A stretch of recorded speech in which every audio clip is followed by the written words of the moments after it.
예수 따라가는 십자가 군사라. 주 이름 증언하기를 왜 주저하리요. 다른 군사 피 흘리며 나가서 싸울 때 나 혼자 편히 앉아서 바라만 보리요. 다른 사람 어쩌든지 나 주님의 용사되리.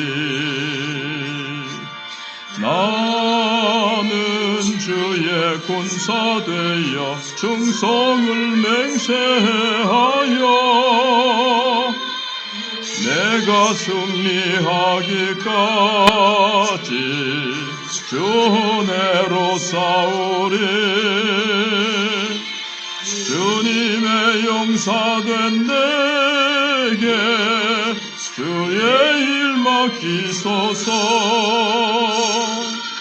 싸움은 시작되어 용사를 부른다. 일어나 전쟁 마당에 다 어서 나가자. 거룩하신 주님 위에 싸우러 나가자. 주님의 권능 힘입어 다 이길 때까지. 다른 사람 어쩌든지 나 주님의 용사되리. 나는 주의 군사 되어 충성을 맹세하여 내가 승리하기까지 주 은혜로 싸우리. 주님의 용사된 내게 주의 일 맡기소서. 승리의 영광 위에 싸워야 하리라. 주 말씀 나의 힘되니 겁낼 것 없도다. 모든 싸움 이긴 후에 그날이 이르면 승전과 높이 부르며 큰 영광 누리리. 다른 사람 어쩌든지 나 주님의 용사되리. 나는 주의 군사 되어 충성을 맹세하여 내가 승리하기까지 주 은혜로 싸우리. 주님의 용사된 내게 주의 일 맡기소서. 오늘은 신명기를 보겠습니다. 구약 259쪽 신명기 1장 1절로 18절입니다. 구약 259쪽입니다.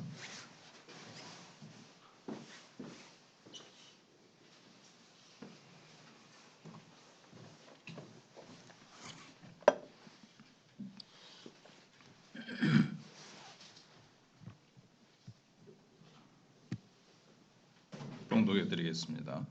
이는 모세가 요단 저쪽 숲 맞은편의 아라바 광야 곧 바란과 도벨과 라반과 하세롯과 디사합 사이에서 이스라엘 무리에게 선포한 말씀이니라. 호렙산에서 세일산을 지나 가데스 바네아까지 10하룻 길이었더라. 마흔째 해 11째 달 그 달 첫째 날에 모세가 이스라엘 자손에게 여호와께서 그들을 위하여 자기에게 주신 명령을 다 알렸으나 그때는 모세가 헤스본에 거주하는 아모리 왕 시온을 쳐 죽이고 에드레이에서 아스타롯에 거주하는 바산 왕 옥을 쳐 죽인 후라. 모세가 요단 저쪽 모압 땅에서 이 율법을 설명하기 시작하였더라. 일러스되 우리 하나님 여호와께서 호렙산에서 우리에게 말씀하여 이르시기를 너희가 이 산에 거주한 지 오래니 방향을 돌려 행진하여 아모리 족속의 산지로 가고 그 근방 곳곳으로 가고 아라바와 산지와 평지와 네겝과 해변과 가나안 족속의 땅과 레바논과 큰 강 유브라데까지 가라. 내가 너희의 조상 아브라함과 이삭과 야곱에게 맹세하여 그들과 그들의 후손에게 주리라 한 땅이 너희 앞에 있으니 들어가서 그 땅을 차지할지니라. 그때 내가 너희에게 말하여 이르기를 나는 홀로 너희의 짐을 질 수 없도다. 너희의 하나님 여호와께서 너희를 번성하게 하셨으므로 너희가 오늘날 하늘의 별같이 많거니와 너희 조상의 하나님 여호와께서 너희를 현재보다 1000배나 많게 하시며 너희에게 허락하신 것과 같이 너희에게 복 주시기를 원하노라. 그런즉 나 홀로 어찌 능히 너희의 괴로운 일과 너희의 힘겨운 일과 너희의 다투는 일을 담당할 수 있으랴. 너희의 각 지파에서 지혜와 지식이 있는 인정받는 자들을 택하라.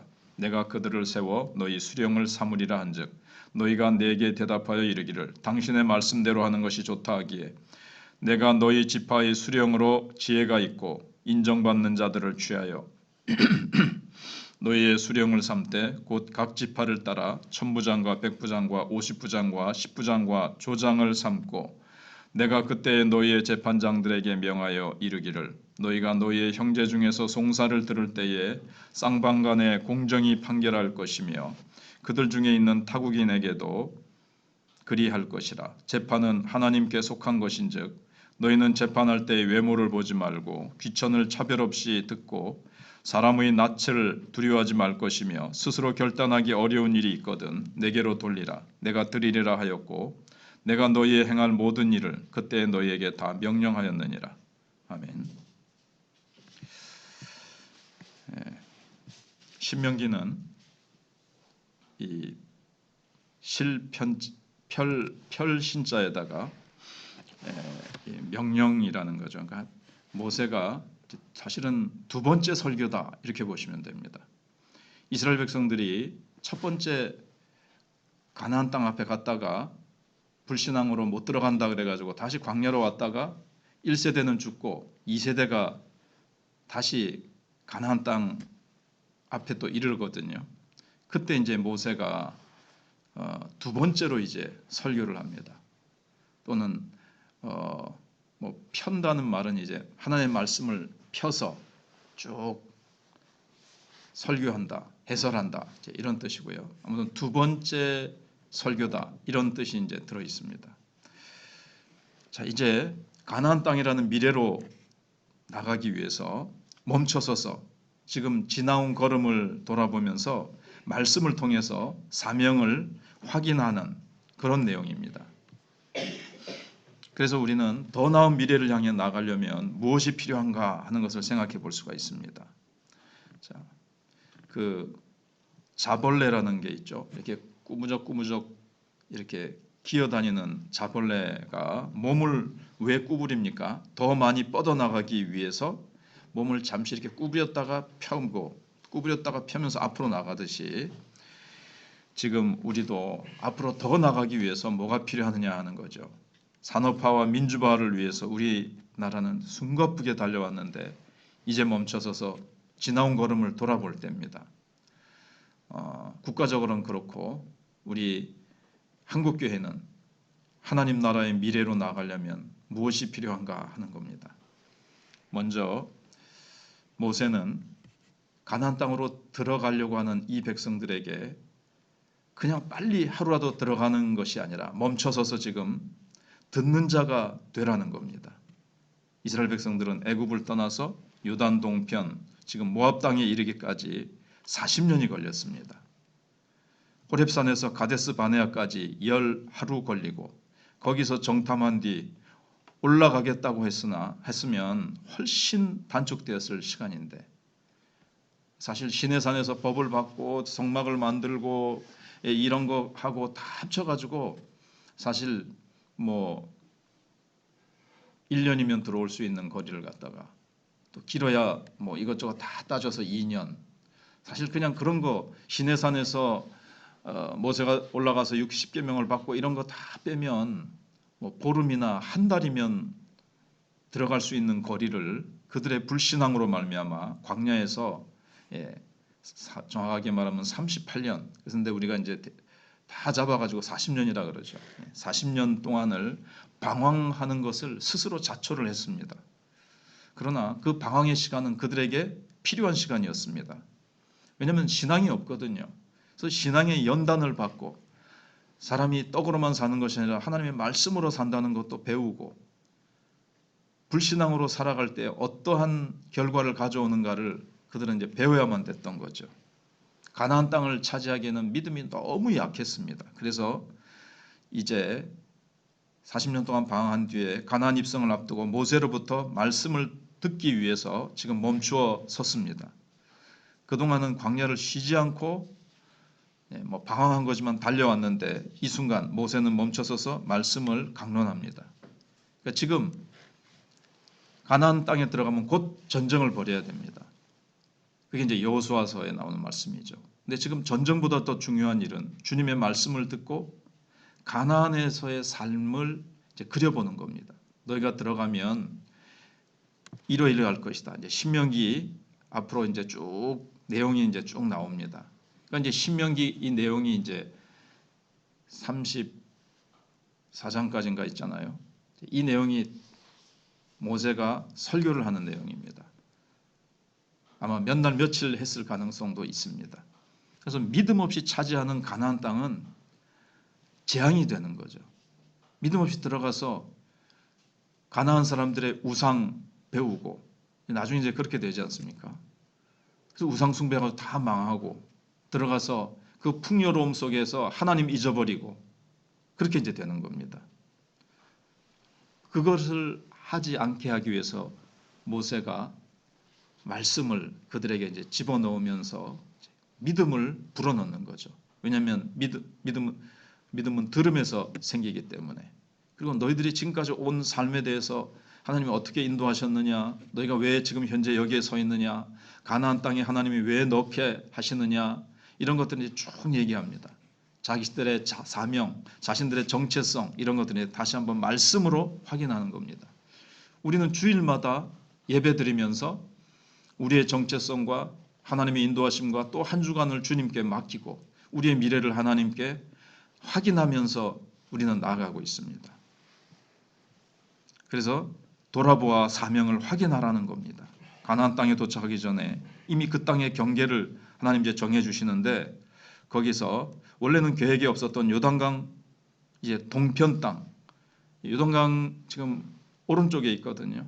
요단강을 이렇게 가로질러서 서쪽에 이제 들어가면 그게 이제 가나안 땅입니다. 그런데 들어가기 전에 동쪽에 아모리 왕과 바산 왕을 물리치는 경험을 하게 하십니다. 그 당시에 아모리 왕과 바산 왕은 누구도 당해낼 수가 없었습니다. 그 근처에 있는 어느 누구도 당해낼 수 없을 만큼 너무너무나도 강한 왕이었는데 그들을 물리치는 경험을 하게 하세요. 40년 동안 그래도 연단받으니까 이제 2세대죠. 그리고 말씀을 먹으면서 성령의 인도하심 따라서 오는 그 경험을 하나님이 연단을 시켜놓으니까 그냥 아무런 무기도 없고 뭐 병법을 익힌 것도 아닙니다. 하나님 의지하고 나갔더니 아모리 왕과 바산 왕 그냥 단번에 물리치는 승리를 하나님께서 경험하게 하십니다. 이 승리를 경험하면 야, 우리 되는구나. 우리 가나안 땅에 들어가서도 되겠구나. 하나님 의지하니까 되는 거 보니까 거기도 들어가서 계속 하나님 의지하면 된다. 이런 경험을 하나님이 하신 거죠.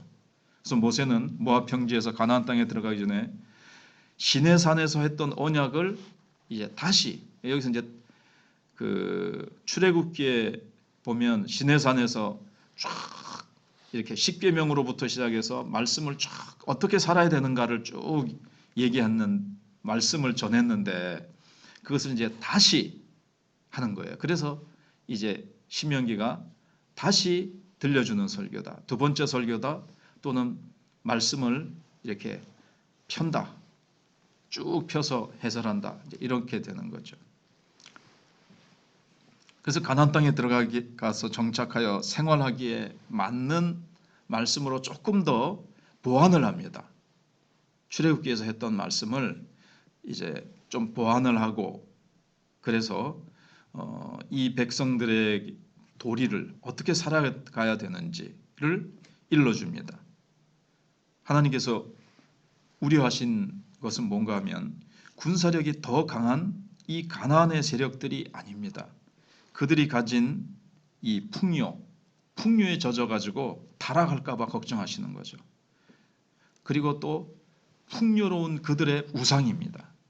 이스라엘에게 필요한 것은 지금 강한 군사력보다 비옥한 땅보다 또는 예측 가능한 추수 올해 이만큼 거두겠구나. 신난다. 이것보다도 그 모든 것보다도 더 크고 강하시고 모든 것에 원천 되시는 하나님을 의지할 수 있느냐 하는 것입니다. 40년 전에 이 믿음 없어가지고 하나님 의지하는 믿음 없어서 실패했잖아요. 그래 지금 가나안 땅 사람들하고 이제 전쟁을 벌일 때 그들을 몰아내야 되는데 더 큰 군사력이 아닙니다. 하나님을 의지할 수 있느냐? 가나안 땅의 풍요보다도 거기에 있는 거인족보다도 거기에 있는 어떠한 크고 강한 성보다도 그 모든 것보다도 더 크신 하나님을 의지할 수 있느냐?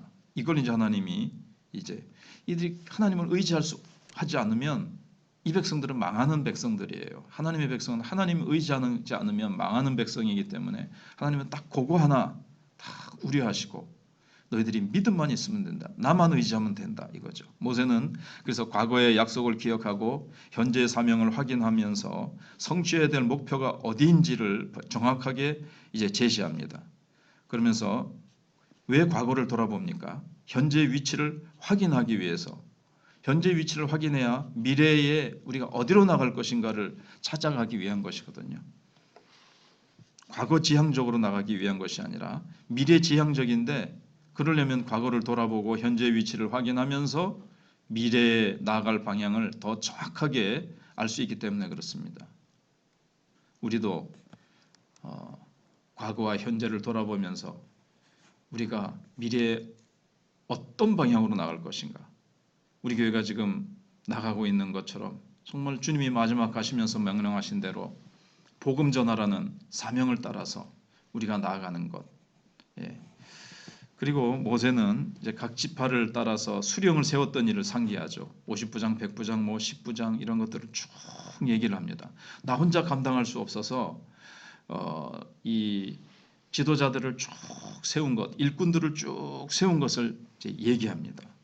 지파별로 조직을 다 정비를 다시 하는 거죠. 이렇게 과거에 우리가 시내산에서 출발하기 전에 딱 진을 정비하고 각 지파별로 지도자를 세우고 했던 것처럼 지금 그때보다 더 촘촘하게 1000부장, 100부장, 50부장, 10부장 해가지고 거기에 또 다시 조장을 두고 아주 백성들을 잘 보살필 수 있도록 그렇게 합니다. 홀로 자기가 감당할 수 없고 책임의 중한 짐을 져야 했던 이 모세가 과거의 그 힘들었던 경험을 솔직하게 얘기하면서 이제 얘기를 하는 거죠. 그래서 이런 천부장, 백부장 이런 사람들이 필요하다. 이걸 뒤에 쭉 길게 얘기를 합니다. 그리고 이렇게 하는 이유 중에 하나는 너희들끼리 또 다투는 문제가 생기고 어떻게 문제가 생겼을 때 이게 하나님의 나라는 공평과 정의 위에 세워져 있거든요. 하나님의 영광과 공의 혹은 정의 여기 위에 세워져 있기 때문에 하나님의 나라를 가나안 땅에 들어가서 세워야 되는데 정의가 실현돼야 되기 때문에 이 일꾼들을 쭉 세우는 겁니다. 거기서 하는 주제가 뭐냐 하면은 이스라엘 백성들로 귀화한 이방인이라 할지라도 공평하게 대해야 된다. 가난한 자라고 하더라도 그들 스스로 존재 자체가 귀중하기 때문에 다 평등하게 공의롭게 해야지, 너희들이 부자라고 좀 힘 있는 사람이라고 더 알아주고 더 그들에게 유리한 재판을 하면 무너진다. 우리는 하나님 나라의 백성이고 하나님 나라를 세우는데 정의가 무너지면 안 된다. 이 얘기를 이제 해주는 겁니다. 그래서 그 얘기가 이제 쭉 길어지는데, 그렇습니다. 그래서 약한 자들을 위한 사랑의 표현이라기보다 약한 자들이라고 무시하지 말고 다 똑같이 대해줘라. 그게 공의의 실현이라는 겁니다. 그래서 주님의 통치는 잘 정비된 법도 있어야 되고 약한 자들을 돌보는 것도 있어야 됩니다. 그럼 여기 영적인 얘기하고 사회적인 어떤 제도하고 섞여 있는 것 같습니다. 두 가지가. 근데 그렇지 않다는 거예요. 사회생활과 영적인 것은 일치가 돼야 된다는 거죠. 신앙생활 따로 사회생활 따로가 아니라 일상생활을 하나님의 뜻대로 해나가는 것이 곧 영적인 생활이라는 거죠. 나는 영적인 사람이다. 그래서 교회에서는 뭐 열심히 하는데 사회 나가서는 대충대충 한다거나 미꾸라지 같이 아주 기회주의자가 된다거나, 사회에서는 사회법을 어기거나 공동체를 생각하지 않고 그냥 나 혼자만 잘 되면 된다. 사회에서 이렇게 살지 말고 사회 나가서도 정의를 실현하고 약한 자들을 잘 돕고 섬기고 세워주는, 그래서 사회에서도 정말 하나님의 공의를 이루어 드리는 것이 하나님 나라를 세우는 것이라는 것을 이렇게 신명기는 보여주고 있습니다. 오늘 첫날이라서 좀 길었습니다만은 이렇게 첫날을 시작합니다. 기도하겠습니다. 하나님 아버지, 감사합니다. 봄이 다가오고 있고 비가 오면서 봄을 재촉하는 것 같은 이 시간에도 하나님, 변함없이 저희들은 주님을 바라보고 은혜의 단비를 저희들은 또 사모합니다. 하나님, 우리가 100여 년이 넘은 우리 118년이 되는 우리 마천교회의 역사를 생각해 봅니다. 그 긴 세월 동안 우리 마천교회는 이를 지켜주신 은혜가 크지만 그동안 우리는 무엇을 이루었으며 얼마나 하나님 앞에 구원받은 영혼들을 주님 앞에 풍성히 그렇게 드렸는지를 생각해 볼 때에 하나님, 저희들의 과거는 그리 주님 앞에 자랑하고 떳떳하게 내놓을 만한 것이 없습니다. 그러나 이제부터라도 저희들이 기도하며 나도 한 사람 하면 된다, 할 수 있다, 해보자라는 기치를 내어 걸고, 또 우리가 정교인 기도회를 하며 온 성도들이 저금통에 또 물질을 모으고 영혼들을 구원하기 위해서 우리가 몸부림치며 하나님 앞에 우리의 정성과 우리의 최선을 다해 미래를 향해서 나아가기를 원합니다. 하나님께서 우리 성도들이 말씀 앞에 자신을 돌아보고 말씀으로 능력받고 성령으로 능력받아서 하나님, 저희들이 미래를 향해서 영혼 구원을 위해서 나아갈 때는 하나님께서 너희는 먼저 그의 나라와 그를 구하라, 그러면 모든 것을 더해 주시라고 하신 것처럼 하나님께서 우리 교회에 하나님께서 놀라운 역사를 보여주시고 저희들과 동행하시며 풍성한 하나님의 권능과 기적과 열매로 풍성하게 채우실 줄로 믿습니다. 하나님, 말씀 없이 마지막 주니심 그 명령의 엄중함 기억함이 없이 그냥 개인적으로 세상에서 적당히 살아가던 그 삶이 아무런 열매도 맺지 못했음을 기억하면서 주일마다 말씀 받고 주일마다 우리가 나가야 될 사명이 복음 전도여 영혼 구원이라는 것을 성도들이 계속해서 듣고 그 사명이 마음속에서 불일같이 일어날 수 있도록 성령이여 역사하여 주시옵기를 원합니다. 그리할 때 하나님께서 병자도 또 연약한 자도 하나님이 다 치료하시고 공급하시고 함께 하셔서 우리에게 놀라운 은혜를 베풀어 주실 줄 믿사옵고 예수님 이름으로 기도하옵나이다.